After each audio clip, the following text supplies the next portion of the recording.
Assalamu alaikum wa rahmatullahi wa barakatuhu, dear community members. I hope and I pray that you're having a pleasant evening, inshallah. I'm joined here with my colleague, Sheikh Anwar. Sheikh Anwar, how are you doing tonight? Alhamdulillah, Allah barik feek, Sheikh Mohammed. And soon How are Sheikh you? Yasir is going to join us, inshallah, as well, right? Yes. Alhamdulillah. There you go. I'm just enjoying my tea. So you can still, put your questions for us, inshallah ta'ala. Same. Look at the chat box on your YouTube window, next to your YouTube window, and you can put your questions. Tonight, we're going to be answering mostly questions that come from the viewers, inshallah, and talking about some, thoughts and reflections, something very casual. So inshallah, I hope that everyone out there is actually enjoying their tea or chai or coffee, whatever your preference is, or herbal tea. Sheikh Anwar, what do you have? I am drinking a chai. So it's hold on, where is it? So you actually made a proper chai. No, this is Tazo. You know it's just a company that makes teas, but it's called organic chai, not organic. I don't know about that. Okay. I don't know. The organic thing is not, but they have the chai flavor, so it's actually good. I actually like it. It's not one of those chais that have like where they put licorice. I don't know if you like licorice, but I do not like licorice. No, I don't. I don't like it. I don't like the aftertaste. Yeah, no. So there's some that have this one doesn't have licorice, so this is why I like it. Okay. In my case, actually, what I was thinking to have was chai, cardamom chai, but that didn't work out so well. So I'm just having cardamom tea instead. So maybe after the session, I'm gonna go make the proper chai afterwards. Yeah, but that's what I'm having right now. And one of my favorite. MashaAllah. Yeah. Cardamom. So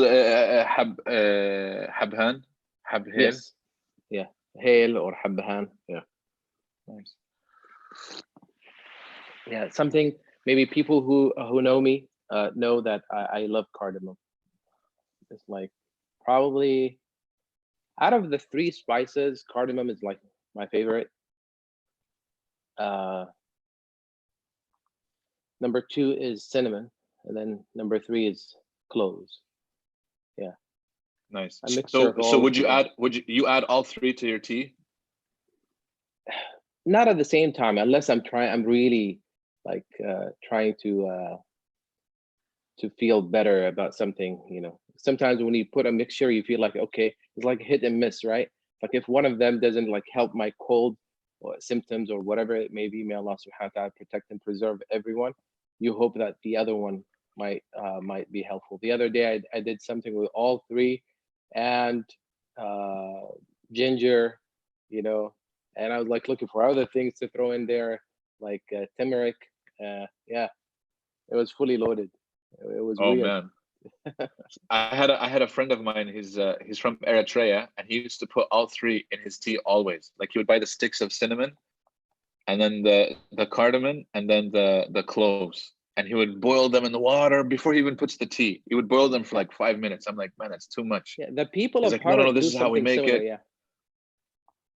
Yeah. The people of Harar also do something similar to that as well.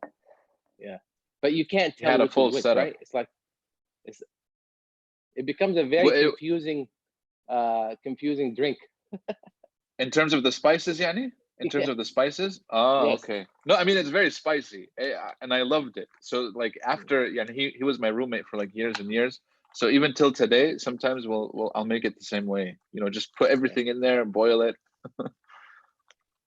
And then I think something that has to do with the East Africa, and even like Egypt and Sudan as well, is Sudan is East Africa as well, but something that has to do, we put tons of sugar. Yeah. So you know, sometimes You it's like, drink tea with your sugar. Is that what you're yes, no. yeah, yeah, Alhamdulillah. alhamdulillah. Yeah, it's great. Alhamdulillah. Looking forward to Sheikh Yasir Fazaga joining us, inshallah ta'ala.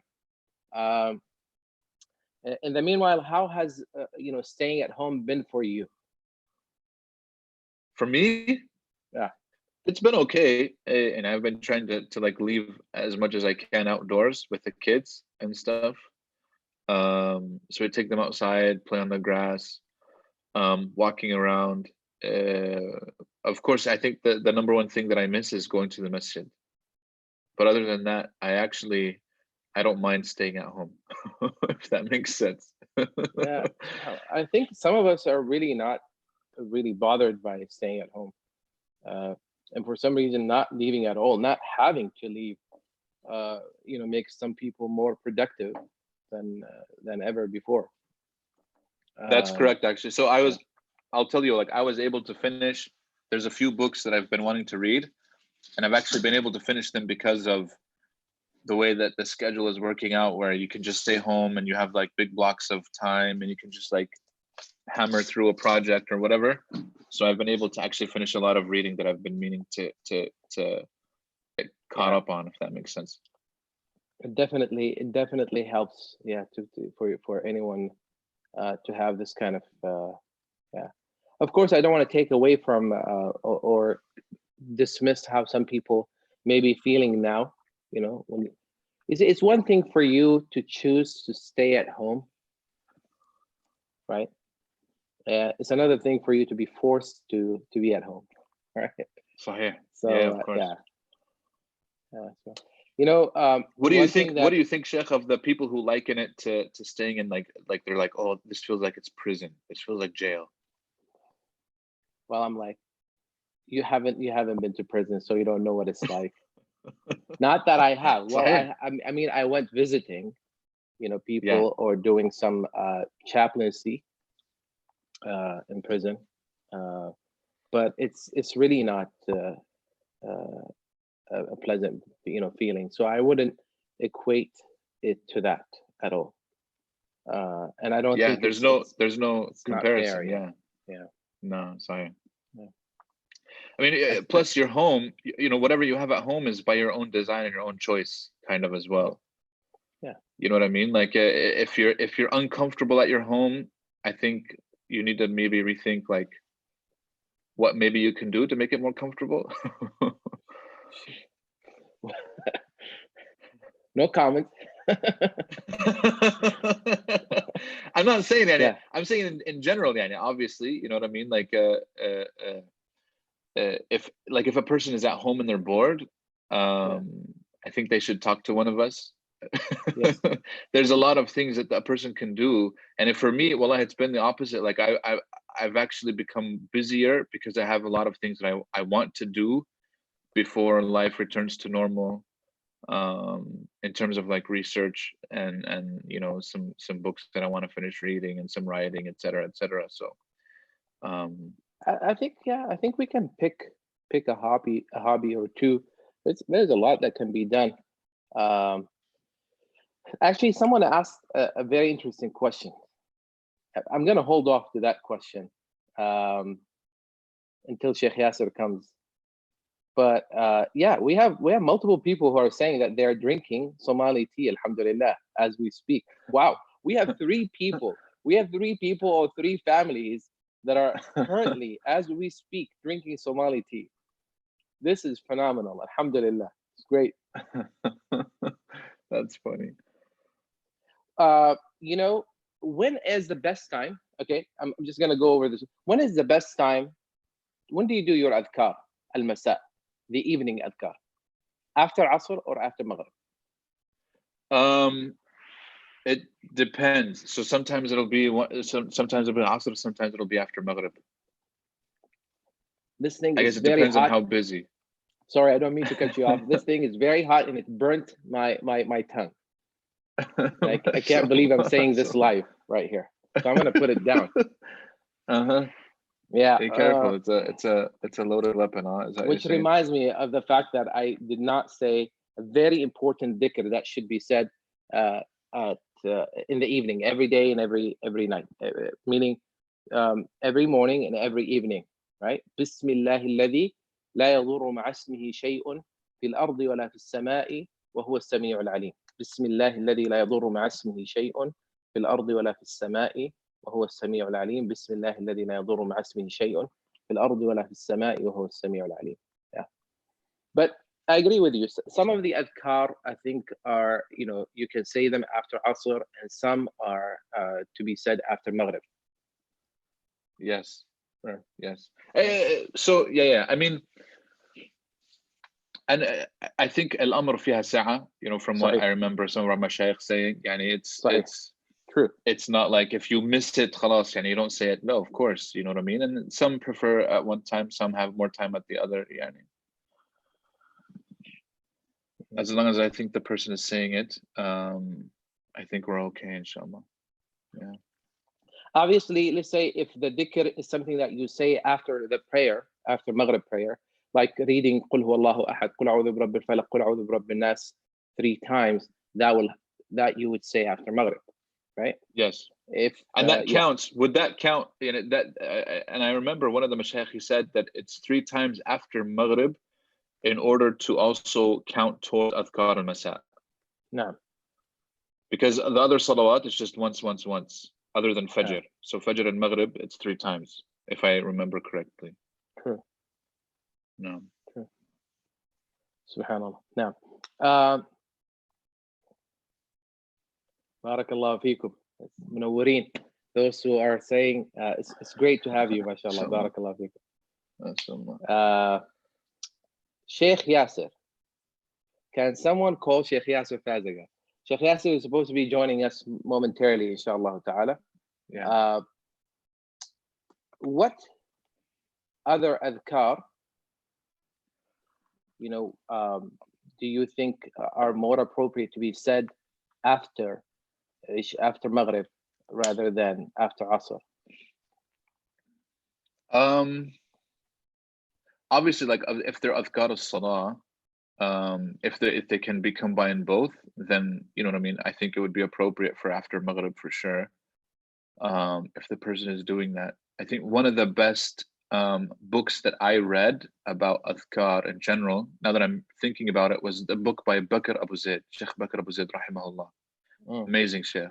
Wallah, his books are just, so well written. His command of Arabic is ajib. Wallah, it's his his eloquence. I think he's one. Yeah. I think he's one of the only contemporary scholars that made me open the Arabic dictionary multiple times. Whenever I, like when you read his book, like it's just yeah. Of course, he has that. He has that amazing book. Ameen. Allah yarhamu. Allah yarhamu. Rahma wasi'a. Allah. He had that very good book, Hilyat Talib al-Ilm. The Seeker's Regalia, the Seeker of Knowledge Regalia, which is a very good book. But he also had a book titled where he investigated some of the adhkar that were out there and to try to see what was authentic, see which ones the Prophet ﷺ actually did on a regular basis, which ones he wouldn't maybe do as regular as others, etc. So it's actually a very critical text in terms of there are some adhkar that people assume are just part of adhkar al-sabah al-masa, but he actually like noted that the Prophet ﷺ perhaps maybe didn't say them as regular as the assumption is. And he obviously introduced this idea that there's fluidity to it, but that there are things that the Prophet ﷺ would say regularly. So like the dhikr that you just said, Bismillah alladhi la yadurru ma'a ismihi shay'un fil ardi wa la fis sama' wa huwa as-sami'ul 'alim. This one he said regularly. So this obviously tells us that a person maybe should be doing that one, every day, every morning, every evening, as much as they can. There are a few, but then there are a few, especially some of these longer ones, etc., that were like general dua, that he said it doesn't appear that the Prophet ﷺ said them on a regular basis. But if the person says them, it's good. It's not a bad thing. But it shouldn't be taken as like a burden necessarily, because at the end of the day, and these are sunan, these are mustahabbat, they're not. Sheikh Yasir is going to be joining us soon, inshallah ta'ala. For those who are waiting for his arrival, inshallah ta'ala, he's going to be joining us momentarily, inshallah. Inshallah. Okay, so mashallah, jazakallah khair, Sheikh Anwar. You know, barakallah fikum, mashallah, more and more people are drinking Somali tea. That is amazing. Now, does reading Quran count as adhkar? Yes, there are obviously certain parts of the Quran. Okay, adhkar are those words of remembrance that you repeat on a regular basis. So yes, reading certain parts of the Quran is considered to be of the adhkar, right? So for instance, what is recommended is to read Ayatul Kursi after each prayer, right? And in the hadith, the Prophet said that whoever does that, whoever maintains that, there will be nothing between that individual and Jannah except death, right? So maintaining Ayatul Kursi after each one of the 5 daily prayers, and also when you go to bed. So these are 6 times you should say Ayatul Kursi. What other verses or ayat or surahs can you think of, Sheikh Anwar? In addition to what you mentioned, I don't know a lot, to be honest. I mean, because the thing is, I mean, obviously the last 4. I mean, the last 3 surahs. No, yes, of course, and even Surah Al-Kafirun before a person goes to sleep as well. So Bara min yeah, sorry. No. A person can read, I think, should read on a regular basis, Surah Tabarak, if they can, every night. There's a hadith that mentions that the person who recites it, تشفع له 30 آية تشفع لصاحبها يوم القيامة. There are 30 verses that will intercede on behalf of صاحبها. So, sahib means either owner or friend. But here, obviously, if you keep the surah company, in this life, it will keep you company in the next. And so, and it's Surah Tabarak, Surah Al-Mulk. So that's something that, but that obviously Surah Al-Mulk doesn't have to be read, after Asr or even after Maghrib. That can be read, anytime that's convenient for the individual, inshallah. So that's another one. There are some narrations that are mentioned about Surah Al-Waqi'ah by Abdullah, I think it was Abdullah ibn Mas'ud, if I'm not mistaken, who recommended to his daughters, and he said that if you read this on a regular basis, it will protect you from poverty. And that's the Surah Al-Waqi'ah now. Yeah. And if I remember correctly, some of these narrations, you know what? One of the projects that I've been putting off for a while is authenticating, or coming up with a list of popular hadith with regards to adhkar and fadail al-surah, and just looking up the authentic narrations from the non-authentic narrations. Yeah. No, that's correct. I mean, the thing is, you're exactly right, because there are a lot of things that are narrated about fadail al-surah, especially, that are inauthentic. You know what I mean? Yeah. But with regards to, mashallah, Sheikh Yasir is here. Oh, mashallah. Okay. Ladies and gentlemen, brothers and sisters, we are joined by Sheikh Yasir, mashallah. Sheikh Yasir, there has been a question that was waiting. I don't know if he has his audio. It still says we're gonna give him. It says We're gonna give him a couple of seconds, inshallah, to figure out how to work this and join the conversation. Yeah.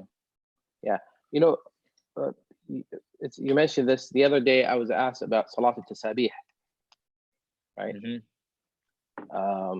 And obviously there's a debate in the authenticity of it. There's a long debate amongst the scholars. I mean, this is like a long debate that started long time ago. But it seems to be something that the majority of the scholars don't consider to be authentic. Some even go as far as saying that it's actually it's batil, or It's not. Oh wow, to that It's extent. fabricated. Yeah. So very interesting though how rich this whole field of hadith. You know, those scholars who specialize in critiquing hadith and chains of narrators and how they go about it and how that affects fiqh is just amazing, fascinating. Sheikh Yasir It still says his connecting to audio. Is his mic on, off? Did not connect to audio. No, he can't get the audio. I think he can hear us. You can hear us, right? You give us a thumbs up if you can hear us. I think you might have to go out and come back, Sheikh. Yeah. Inshallah ta'ala. No, but I mean, you're exactly right. So I'll tell you, Salat al-Tasbih, one time we were doing i'tikaf. This is back in Gaza. This is in Gaza. And the Sheikh mentioned, of course, the popular hadith that's attributed to Abdullah ibn Abbas, which is where the origin comes from. That obviously the whole debate is around this, the authenticity of this hadith. Some scholars say it's weak, some say it's very weak, some say no, it's acceptable, we can use it, etc. At the time, I think I was like 16 years old. He mentioned it, he explained it, and then he said, we're gonna pray it. At 16, you're like, okay, whatever, everybody's going, so we prayed it. So I've this is during i'tikaf in Ramadan, where you make basically 300 tasbih, a total of 300. It's like I think even sometimes it's like almost 1,000. Yeah, it's like it's very elaborate. Yeah, and it's very done. I remember then when we came to the States, and one of the mashayikh, he gave a talk about Salat Tasbih, and he said, no, you can't pray it, you know what I mean, it's not authentic. And I was like, okay, that's interesting. I didn't question it. Then another sheikh, because he heard this, he came in the same masjid, another speaker, and he's like, no, what that person, so it created controversy within our masjid, which is what I remember.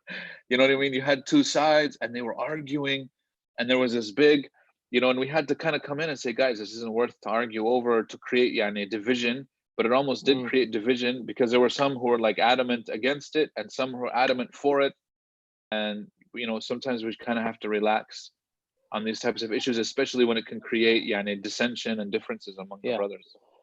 Yeah, but again, subhanAllah, the whole debate about the chain of this hadith, the chain of narrators of this hadith, is, again, it goes, Ibn Khuzaymah is reported to have said, when he looked at the chain of this hadith, the isnad of this hadith, nafsi minhu shay, that there's something that doesn't set well about this. Obviously, Ibn al-Jawzi considered it to be a mawdu', fabricated hadith. Zarkashi, challenged that and said that was a serious mistake on his part to consider it, because it has 3 other chains. So Jawzi, if I remember correctly, let me look it up. Jawzi said that fihi Musa bin Abdul Aziz, basically one of the narrators that are in the chain, majhul, that he unknown. So since this person is unknown, he considered it to be fabricated. And as I said, Zarkashi rahimahullah said that he made a mistake because it's not even weak, let alone to be fabricated.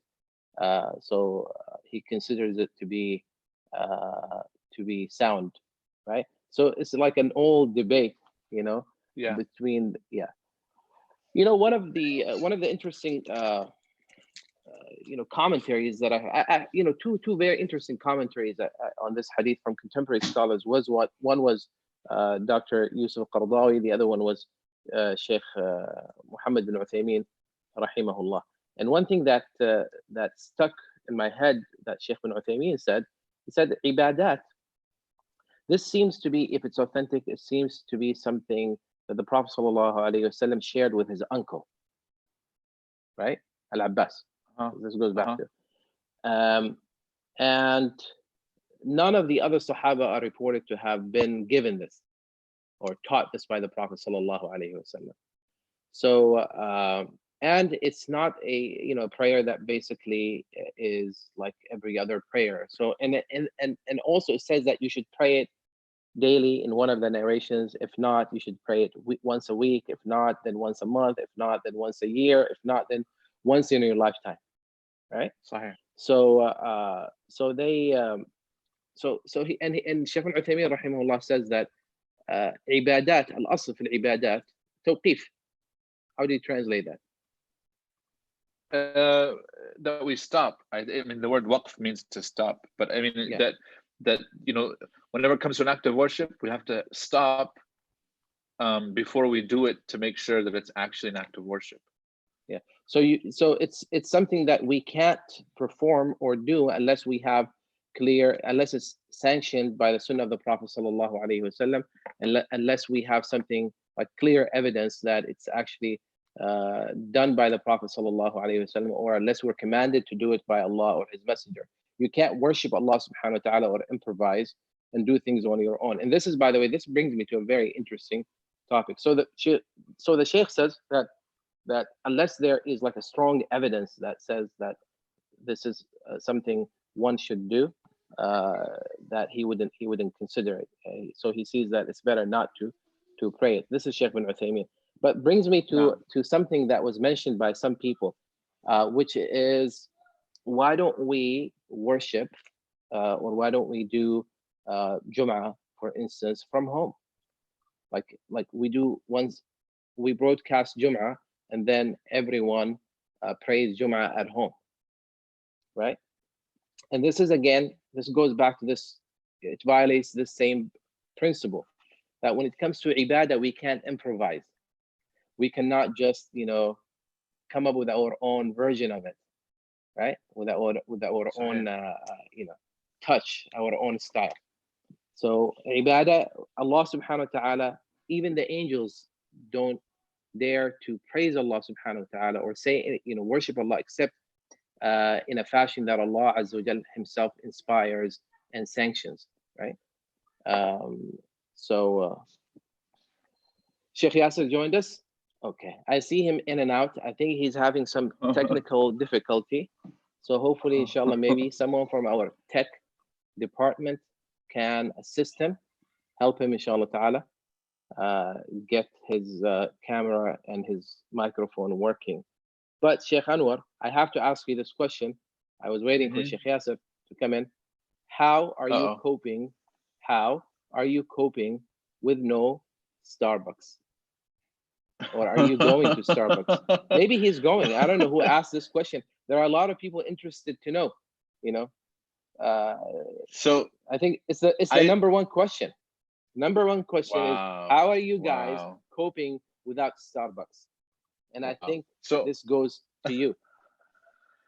No, so actually I've been completely fine. And I think my wallet has been even better because of the no Starbucks, if that makes sense. So you haven't been sneaking and going to Starbucks behind your wife's back? No. So in my case, it's actually the opposite. So I don't want to put my wife on blast, but she likes Starbucks, you know what I mean, mashallah, way more than I do. So occasionally, if I'm out and about and I'm getting something, I might pick up some Starbucks for her. But for me, I won't even order anything. I'll be like, I'll just drink coffee from home, yani. So as a gift, something. It's something that I can show appreciation nice. For my wife, because she's doing, mashallah, the homeschooling. She's a teacher, she's a mother. She's all these other things. Alhamdulillah. Guess what? Starbucks have this update. They said your rewards points or stars now will not expire until June 1st. So anything that was scheduled to expire between now and June 1st, it's not going to. MashaAllah. So this is good news, huh? Is that good news? Is that how many stars do you have, Sheikh? How many stars do you have? I think a lot less than you. Now, if you're willing to share yours, I'm gonna share my number as well. Oh no. Go ahead. You want to look up how many stars you have? Yeah, I opened it. Huh? I had here. Here, it shows right here. So, Oh wow, you've been using them, huh? Okay, then I'm not going to show you 241. mine then.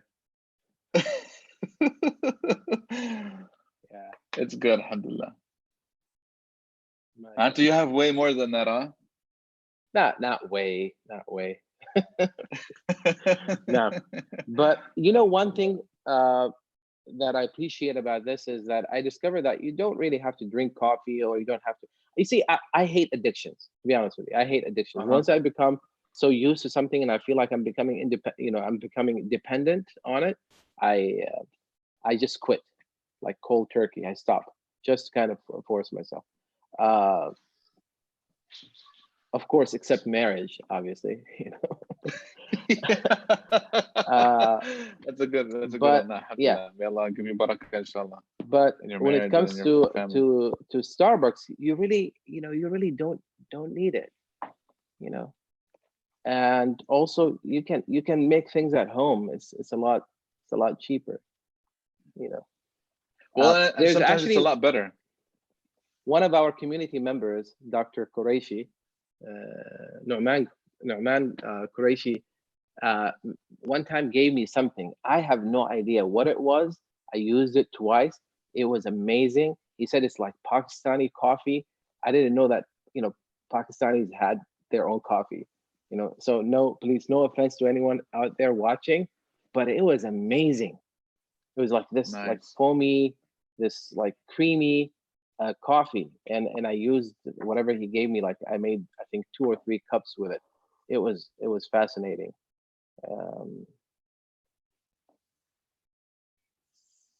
Nice. The Alhamdulillah. Starbucks line in OC in Orange County is as long as ever. I don't understand that. Not here in Memphis. By the way, something else happened. Speaking of Starbucks, right? I don't know whether that credit should go to Starbucks customers, to Starbucks itself, or to the South, right? But you know, I've been all over the country. You know this, you know. But here at the local Starbucks, at least twice, right?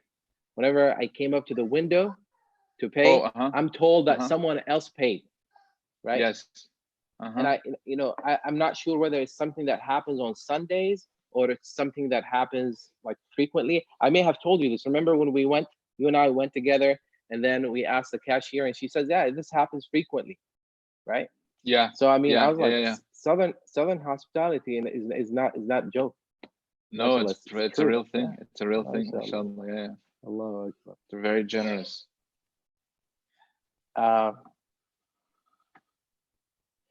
For those, there is a question here, a very interesting question. What if you only know some surahs and are learning the Quran? Recite whatever you know, right? Sah. Matessa, yeah. You know, we're told about a companion that used to repeat "Qul huwallahu ahad," and the Prophet sallallahu alaihi wasallam spoke, you know, highly of him. Or meaning, the companions asked the Prophet sallallahu alaihi wasallam, and he said, "Saluhu li'ayyi shay'in yaf'alu dhalik." Ask him. And he said, because it has the description of Ar-Rahman, Allah subhanahu wa ta'ala, and I love it. So he fell in love with the surah, he repeats it. And the Prophet told them that Allah Azza wa Jal loved him for loving the surah that talks about Allah subhanahu wa ta'ala. Okay. So who's drinking desi chai? I'm not drinking desi chai, unfortunately, but I plan to after this show, inshallah, is over, inshallah ta'ala.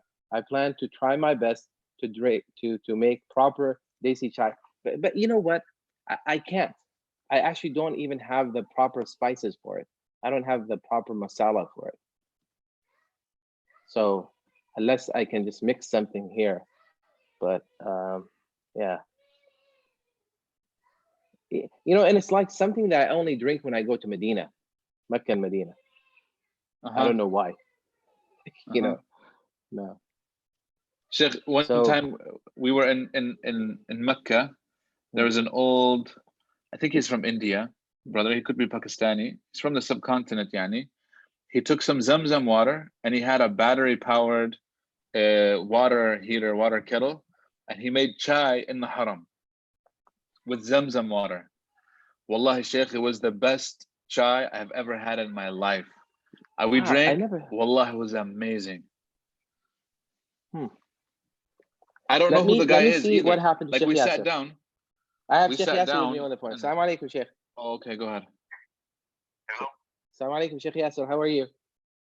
Wa alaikum salam wa rahmatullah. Alhamdulillah. How are you doing? Everyone can hear you, Sheikh. I am sorry. I guess my phone is older than what I thought it should be. Oh, so you're having issues coming on, joining the. Yes, my mic. So your phone mic is not working.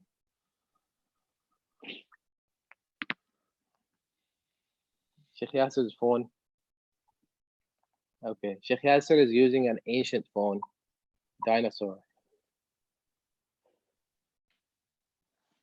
Okay, Khair, we understand. If you can join us, yeah, I think he's having issues connecting through his. Yeah, I lost him. So inshallah, we'll get him next time. Inshallah, Azza wa Jal. Our next conversation, he's going to join us. Inshallah. Does it count if the whole Ramadan you do not finish the Quran? I don't know what that means. If you mean, if the person is saying that, does Ramadan count if you don't finish the Quran? I don't know, maybe. Yeah. So is there? I mean, there's. I think a lot of people have that misconception that you have to finish the Quran in Ramadan, right? Obviously, it's highly recommended. You know, I think we would both agree upon this, but I don't remember seeing anything. I've never heard of anything where it's a requirement to finish reading the whole Quran during Ramadan, whether in Taraweeh or outside of Taraweeh. My recommendation, obviously, for people who may not be used to this setup, if things continue the same way, please make a plan for yourself to read the Quran on your own. If you find it to be very difficult, remember, those who have difficulty reading the Quran, the Prophet ﷺ said that a person who finds it very difficult and struggles with reading the Quran will have double the reward of reading it and the reward of your struggle. So remember that. So do your best to do that. I had an aunt from my father's side. May Allah have mercy on her. She lived until she was almost like 100. She used to recite. I mean, maybe one juz will take her almost like 6, 7, 8 hours, or even more than that. But she used to recite one juz every day, right? So every 30 days she finishes. So if you're struggling, try your best to do it. If you can't, for some reason, read at all, then at least listen to it. So make sure that you listen to the whole Quran during the month of Ramadan. Bring your favorite qari, listen to it, listen to every juz. Maybe you can follow in the mushaf. That's something that you can do, inshallah ta'ala. But yes, if you, it's not a requirement to finish the whole Quran in order for your fasting to be accepted, if that's the question that the person is asking. But if you're saying that, I mean, the scholars recommend, they say Ramadan is the month of the Quran. It's the month when the Quran was revealed. Allah subhanahu wa ta'ala says, شهر رمضان الذي أنزل فيه القرآن. Right? So they said this is the month where we're supposed to celebrate. We're supposed to celebrate the month of Ramadan, and we're supposed to celebrate the Quran as well. Inshallah.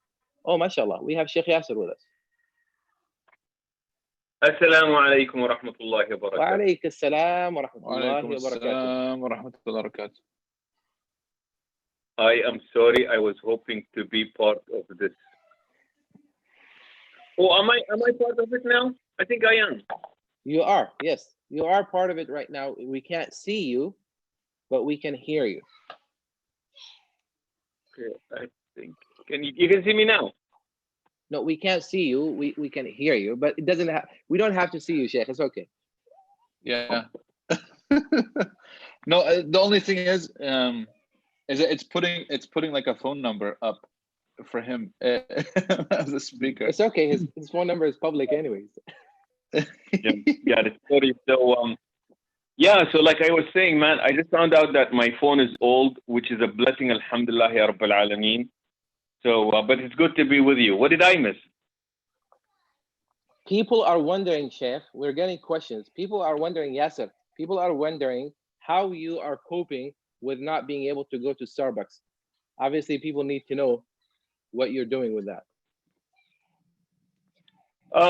Alhamdulillah, in my case, I was never a fan of Starbucks to begin with, alhamdulillah. Or so what are you a fan of? What's your favorite coffee? McDonald's. I like McDonald's coffee. It is. Yeah. For the record, people. Yeah. I love McDonald's coffee. Every time I crave coffee outside, it's usually McDonald's that I buy.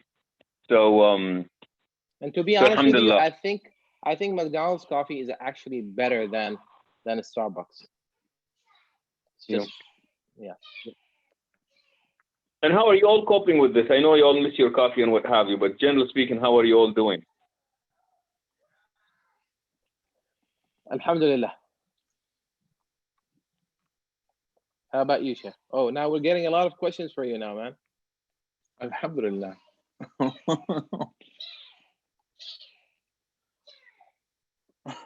Subhanallah.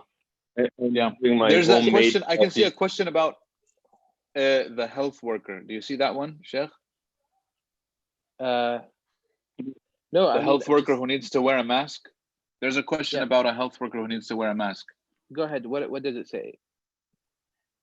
Go ahead, read it. Yeah, so he's asking basically if it's okay to shave off his beard to wear the mask that's specially designed for protection against any types of viruses, etc. when he's going to see the patients.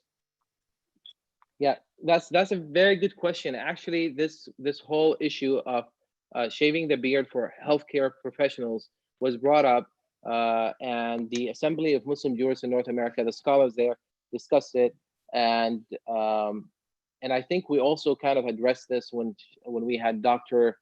Hatem, who himself is a physician, and he is also on the council of the scholars. So if whatever mask or protective gear you're wearing requires that you trim your beard, then you go ahead and you trim it. If it requires that you shave part of the beard, then you shave part of the beard and you keep a goatee. If it requires that you remove the goatee, then you remove the goatee, obviously. So do whatever you can, inshallah ta'ala, but your safety and the safety of your patients is very important, and there is concession, alhamdulillah. So you may actually remove as much as you need. May Allah subhanahu wa ta'ala preserve you and protect you and the rest of our healthcare professionals out there. Sheikh Yasir is with us, ladies and gentlemen. For those who are wondering, there are people still asking. So he is with us. Actually, you may not be able to see his beautiful smile, but you can hear his voice. To all the people out there who are missing me, assalamu alaikum.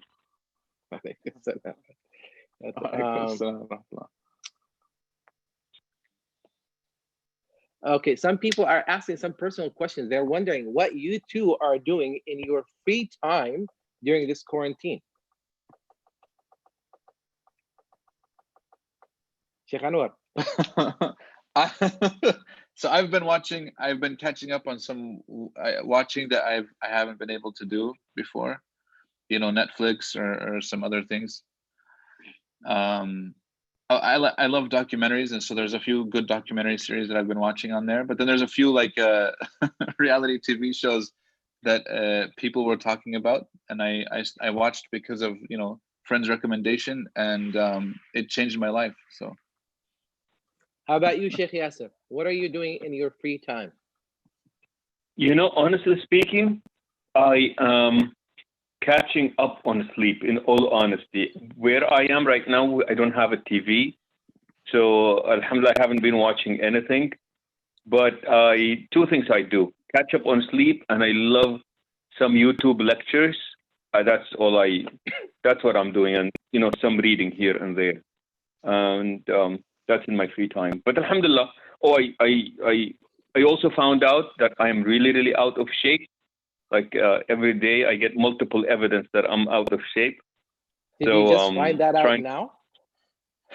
Well, the evidence is just mounting up so much, it's beyond belief. So that's what I've been trying to do. Yeah. So I've been trying to use my own body weight to work out, and that is proving to be very, very difficult.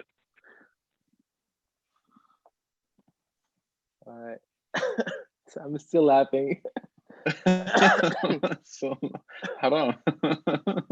For those of you who are out there, we actually did see Sheikh Yasir live on. Yeah, we saw him do push-ups, mashallah. Oh, Yeah. You know, what recommendations do you have, any one of you, for people to stay in shape while they're homebound? So for me, what do you do? there's a So I'll tell you what. I do kid exercising, where I use my kids to exercise. Well, you think I'm joking, but it's actually true. So I'll be lifting them up. You know what I mean? Like you know what I mean? Like I would lift up weights. I would tell them, get on my back, and I'd be doing squats while they're on my back. My daughter gets on my back, and I'm doing push-ups with her on my back. Stuff like this. I took them outside today. And we had some fun games that I did with the kids as well, because it keeps me engaged. My number one issue when I would exercise is just like I would get bored. But with the kids, you hit like multiple birds with one stone. So this way you keep the kids occupied, you know what I mean? You get them all their energy out, and then you yourself, you exercise. So it's good. So there's an app, I will tell you, there's an app that's called 7-Minute Exercise. And it's the high intensity circuit training. It's HIIT, and we do the 7-minute exercise. And so the kids, I'm like, yeah, look, we're gonna exercise. Let's go, come on. And you get them excited, and we're doing jumping jacks, and we're doing all these other things. So that's good, alhamdulillah. Nice. How about you, Sheikh Yasir? I run and I do push-ups mainly, and I do sit-ups, I do crunches, and so on.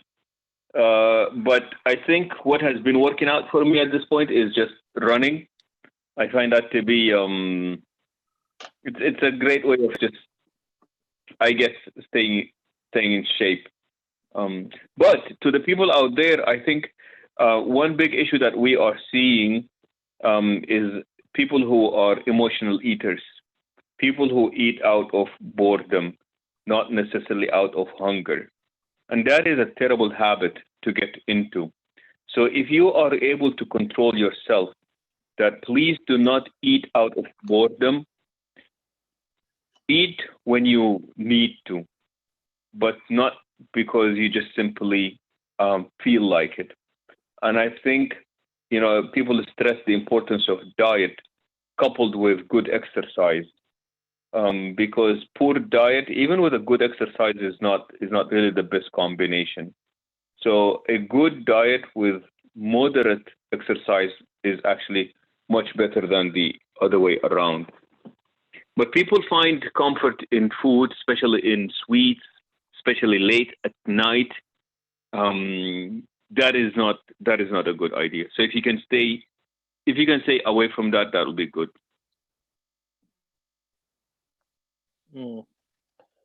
Nice. Any one of you does like pull-ups? Do you have these pull-up bars at home? I do. I actually do pull-ups as well, but it doesn't go as well simply because, like I said, the evidence tends to mount up against me, and I am unable to pull up. So pull-ups is inshallah going to be the next target. Inshallah.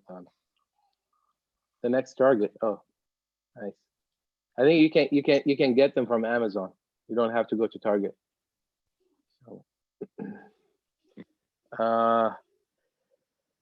Sheikh, we have, Mashayikh, we have, now I lost the question.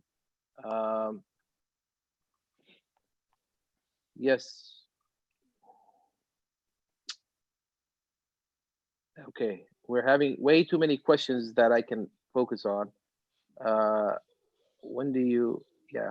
Oh, so there was a question about reading Quran on your back while laying down.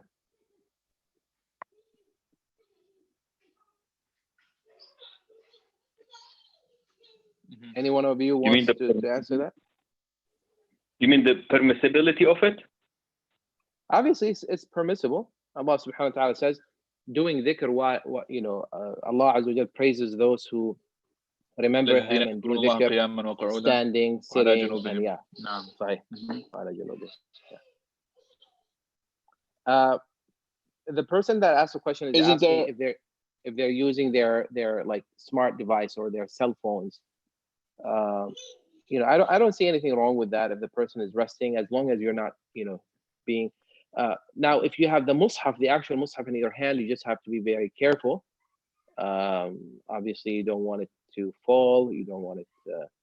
But if you need to lay down, or you need to rest, or you need to recline, and you're reading, I don't see anything wrong with that. One of the adab, of course, is to be in a state of wudu. So have your wudu. But if you're tired and you can't focus, or it happened actually to me. Sometimes, you read and you become very sleepy and you start mixing things up. Like you start, you find yourself in another surah. If you get to that point then that's when you basically close it, put it aside, and inshallah get some rest or sleep. Inshallah. MashaAllah. Yes, Sheikh Yasir is available for appointments, inshallah ta'ala. What number can people reach you at, Sheikh Yasir, for appointments? Or what would be the best method for them to reach you? I believe that is done through Calendly. And if Samir is there, Samir, are you there? We can post it, inshallah. Yeah, we can post it in the chat box. I'm going to send a message to the tech support, inshallah, to post your appointment link in the chat box, inshallah. Now, Sheikh Anwar, is there any other interesting question that you see there? I saw one about the mom and pop businesses, like local businesses. If there's anything that we can do to support. I wanted to end with that, inshallah ta'ala. Yeah. Any other one? Okay. Inshallah. So we're gonna discuss that question in a minute, inshallah. Okay. That was it. I was gonna ask you about the one reading Quran while lying down. If there was the hadith that mentions Aisha, when Aisha radiallahu anha, she says that the Prophet he used to recite Quran while lying down in her lap. No. Yeah, it's absolutely, Yeah, the person she was asking she was even on her cycle, you know what I mean, if I'm not mistaken, in that hadith. Yes. No. Yes, true. Yeah. The person was asking, I believe, if I understood correctly, the struggle that the person was having is while holding something in their hand, right? Obviously, if you're reading from your memory, you don't even have to have wudu. You can read in you can read in any position as long as you're not. I'm with you. Okay, so let's go to that question then. You want to read it, please? So it says, Assalamu alaikum, we have many brothers and sisters running or working in mom and pop businesses. They are either not working or shut down. How can we as a community get together to create business opportunities and assistance?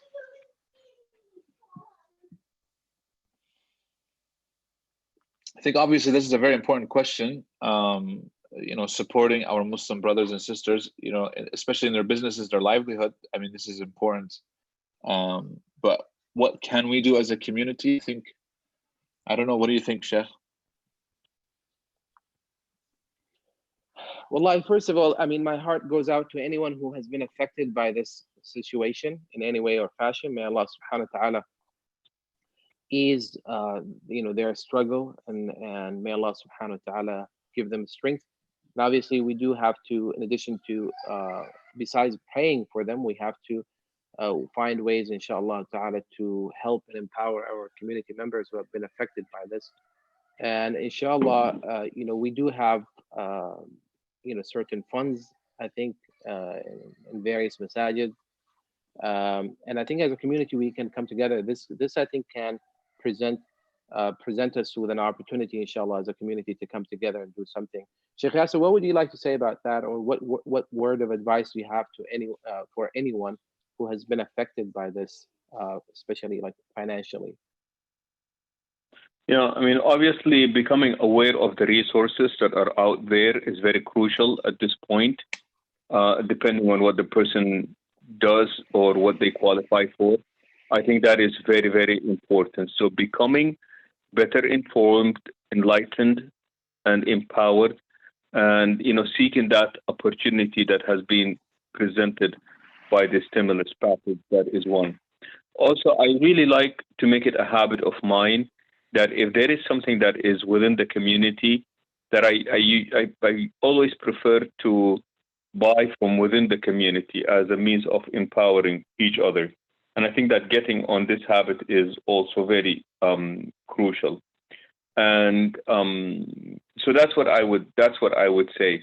But obviously, I think these are the type of things that we all need to be paying attention to as, inshallah, we move on. How do we empower each other in these difficult times? And I think that's a collective effort. And I'm really happy that the question, we may not be directly answering it, but what the question is doing is that it is provoking a Exactly. topic and an issue to be addressed. And this has been something that we've been talking about in various circles, but it's actually a fresh of breath air to know that our community members out there do have this concern, and that people are, inshallah ta'ala, ready and willing to organize, mobilize, and do something to reach out to those people who are affected by this. So alhamdulillah, this is a good sign. I hope that this, inshallah, is going to help bring the best out of us, inshallah ta'ala. Please do not forget to check the chat box, check your emails, your MIC emails. If you're not on our email list, you can sign up for that, inshallah ta'ala. Subscribe to our YouTube channel, and also don't forget, inshallah ta'ala, to support us so that we can support those who need our support, inshallah ta'ala. Jazakumullah khair. This has been a lovely evening. Sheikh Anwar, Sheikh Yasir, any final thoughts before we conclude? Love and peace to all, and please stay safe. I mean, I think staying safe is important, and inshallah ta'ala, may Allah bless everyone who tuned in tonight, and all the mashayikh, Sheikh Yasir, Sheikh Mohammed, barakallahu feekum, jazakumullah khairan for everything that you do for the community. Allah jazakum khair. Barakallahu feekum. Jazakumullah khairan, brothers and sisters, for tuning in and joining us tonight. May Allah subhanahu wa ta'ala make this a blessed evening. Do not forget, this is Friday Eve. It's the month of Sha'ban. Make sure that you take advantage of that. May Allah subhanahu wa ta'ala grant you all a peaceful evening. Wassalamu alaikum wa rahmatullahi wa barakatuh.